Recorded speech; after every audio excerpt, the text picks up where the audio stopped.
Electronic সামগ্রী বারবার খারাপ হয়ে যায় তাহলে তা একটা বিশেষ অর্থ বহন করে। বলা হয় ইলেকট্রনিক সামগ্রী যে বাড়িতে বারবার খারাপ হয়ে যায় সেই বাড়িতে নেগেটিভ এনার্জি বসবাস করে। এবার নেগেটিভ এনার্জি কেন আসে সেটাও জানতে হবে।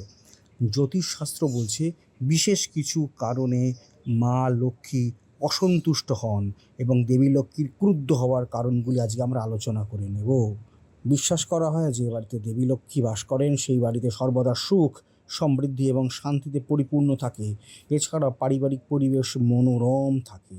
কিন্তু লক্ষ্মী দেবী যেহেতু চঞ্চলা, যে বাড়িতে তিনি বসবাস করতে পারেন না এবং তাকে বসবাস করার মতো উপযোগী স্থান দেওয়া হয় না, স্থানাভাব দেখা দেয় এবং তাকে খুশি করার জন্য, তাকে তুষ্ট করার জন্য কোনো লোক, কোনো মানুষ প্রপার এফর্ট দেন না, সেখানে তিনি দীর্ঘস্থায়ী বসবাস করেন না।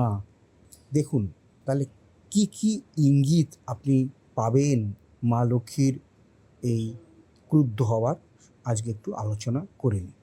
বাড়িতে যদি কোনো বাল্ব বা ইলেকট্রনিক সামগ্রী বারবার খারাপ হয়ে যায়, নষ্ট হয়ে যায়, না চলে, সারানোর পরও কাজ না করে, তাহলে বুঝতে হবে সেখানে নেগেটিভ এনার্জি আছে। এর ফলে বহুভাবে অপ্রত্যাশিত খরচ হতেই পারে। জ্যোতিষশাস্ত্র অনুসারে মঙ্গল বা রাহু যদি ক্রুদ্ধ হন সেক্ষেত্রে কাজ হতে পারে। তো এই লক্ষণগুলো দেখলে আপনি বুঝতে পারবেন আপনার বাড়িতে মাতা লক্ষ্মী বসবাস করছেন না, তখন আপনাকে মেজার্স নিতে হবে। ঠিক আছে, তখন আপনাকে যা যা করার সেই কাজগুলি করতে হবে। সদর দরজার সামনে জুতো যদি রাখেন, যদি ময়লা জমে থাকে, নোংরা জুতো চপ্পল পরে থাকে, তাহলে দেবী লক্ষ্মী কুপিতা হতে পারেন। এই কাজগুলি করবেন না। বাড়িতে তুলসী গাছ রেখেছেন, আমরা বলি জ্যোতিষশাস্ত্র অনুসারে যে তুলসী গাছে মাতা লক্ষ্মী বসবাস করেন। যদি যথাযথ যত্ন নেওয়া এবং গাছে নিয়মিত জল এবং সার দেওয়া চলে, অর্থাৎ আপনি এটি কাজটি করে থাকেন, তারপরেও হঠাৎ করে একদিন দেখলেন তুলসী গাছটি শুকিয়ে মৃতপ্রায় হয়ে উঠেছে অথবা কালো কৃষ্ণবর্ণ আকার ধারণ করেছে, তখন বুঝতে হবে কিছু একটা গোলমাল হয়েছে। মাতা লক্ষ্মী আপনার ওপর আর প্রসন্ন নন। অপরিষ্কার ময়লা ঘরবাড়ি, যেখানে ময়লা আবর্জনা জমে থাকে, স্তূপাকার হয়ে থাকে, সেখানে অলক্ষ্মী বসবাস করেন, মাতা লক্ষ্মী সেখানে থাকেন না। সেই কারণে এই গৃহে বসবাসকারী মানুষজন দারিদ্র্যের সম্মুখীন হন।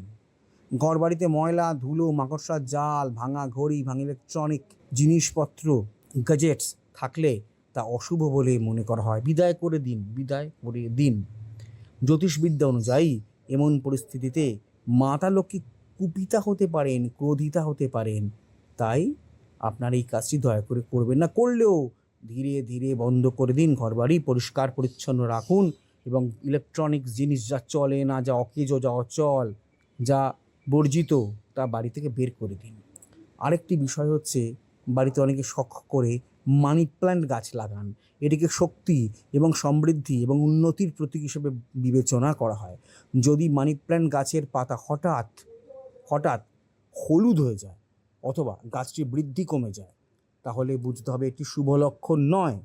অথবা যদি দেখেন মানি প্ল্যান্টের লতা নেই, গাছের লতা নিচের দিকে বাড়ছে, অর্থাৎ নিচের দিকে লতাগুলি বাড়ছে, ওপর দিকে হচ্ছে না, তাহলে বুঝতে হবে আপনার সমৃদ্ধি কিন্তু মাটির গর্তে ঢুকে পড়েছে, অর্থাৎ আপনি আর সমৃদ্ধির মুখ দেখতে পাবেন না। সেক্ষেত্রে আপনাকে কী করতে হবে? সেক্ষেত্রে মাতা লক্ষ্মীর আরাধনা করতে হবে, মাতা লক্ষ্মীকে পুজো করতে হবে, তাকে প্রসন্ন করতে হবে আপনাদের, এবং ঘর বাড়ি পরিষ্কার রাখতে হবে। ঘরে কোনো ভাঙা চোরা জিনিস আবর্জনা জমিয়ে রাখবেন না। ইলেকট্রনিক্স জিনিস যা খারাপ তা জমিয়ে রাখবেন না।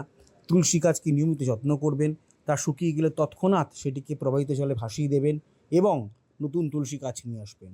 এই কাজগুলি করলে কিন্তু আপনাদের জীবনে শান্তি এবং সমৃদ্ধি বসবাস করবে। আপনি কি গ্রহের কুপ্রভাবে ভুগছেন? আপনি কি ব্ল্যাক ম্যাজিকের শিকার? কালা জাদু আপনার জীবনকে অতিষ্ঠ করে তুলেছে? আপনার কি কুনজর লাগে বারবার? তাহলে ব্যবহার করুন আমাদের অমৃতবিন্দু স্নান দ্রব্য। অ্যামাজনে এটি আপনারা নবগ্রহ বাথ পাউডার লিখে সার্চ করলে পেয়ে যাবেন। এই অমৃতবিন্দু স্নান দ্রব্য ব্যবহার করলে আপনারা 9টি গ্রহের কুপ্রভাব থেকে মুক্ত থাকবেন। শুধু তাই নয়, আপনাদের কুনজর লাগবেই না এবং আশ্চর্যের ব্যাপার হলো আপনাদের উপরে কোনো কালা জাদু বা ব্ল্যাক ম্যাজিক কাজই করবে না। এই অমৃতবিন্দু স্নান দ্রব্য তান্ত্রিক পদ্ধতিতে অতি যত্ন সহকারে মেশানো, খুবই আন্তরিকতার সাথে তৈরি করা এই স্নান দ্রব্য ব্যবহার করলে আপনারা জীবনে সত্যিকারের যেটা বলা হয় জাতিশিক রেমিডি, সেই রেমিডি আপনারা পেয়ে যাবেন। যে একবার এই স্নান দ্রব্য ব্যবহার করে সে বারবার ফিরে ফিরে এই স্নান দ্রব্য ব্যবহার করতে চায়, এটাই আসল সত্য। এক চিমটি স্নান দ্রব্য এক বালতি জলের সঙ্গে গুলে নিয়ে যদি আপনারা প্রতিদিন স্নান করেন তাহলে পাবেন অপার সুরক্ষা, সুন্দর জীবন এবং সৌভাগ্যের দিশা।